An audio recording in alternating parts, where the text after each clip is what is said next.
Welcome to Simple Rub. On this video I'm going to get down and actually start doing the build. I'm going to start with taking a $1,300 graphics card and tearing it apart because that sounds fun. I'm going to set it up for liquid cooling. I got EK's Waterblock for that. Due to being a rookie, I do have the instructions.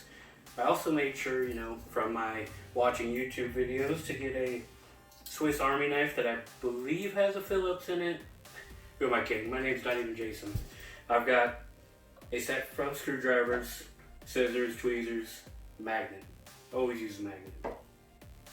On that, I do have a motherboard block to help as well, to not only keep the CPU cool, but keep the motherboard cool if I decide to start overclocking, keep the VRAM in check.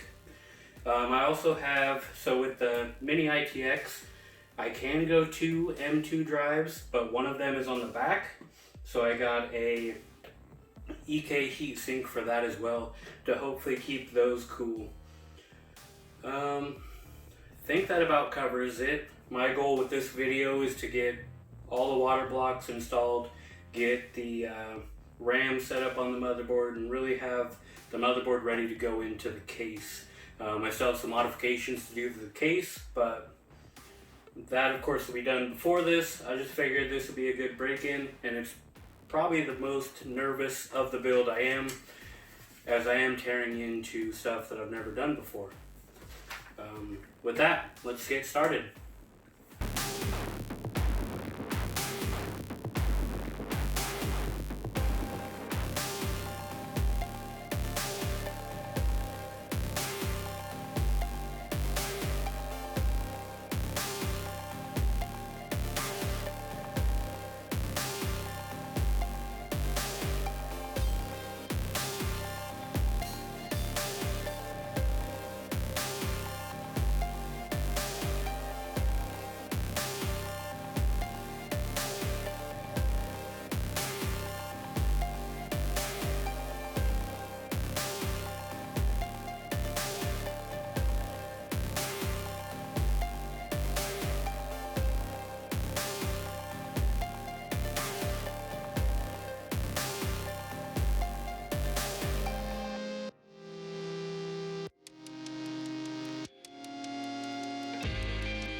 Well, there you have it. Both water blocks are installed, RAM's installed, SSD's installed. Both of these are pretty much ready to go into the case. Next step, of course, I have to cut a hole in the case to fit one of the radiators. That way I can make sure I get good airflow going into cooling everything. Hopefully you guys enjoyed this one. It was more challenging than I thought, but it was quite enjoyable. It was kind of a long process, but not really. Altogether, it's probably about an hour's worth of work. I think it took longer getting the camera and everything set up and moving stuff around and really getting that all going. If you enjoyed this video and you look forward to more, please subscribe and like it down below, and stay tuned. The next video should be a little more fun. We're going to kick into some water cooling and test fit some radiators and stuff like that and get ready to start putting everything together. Alright, thank you.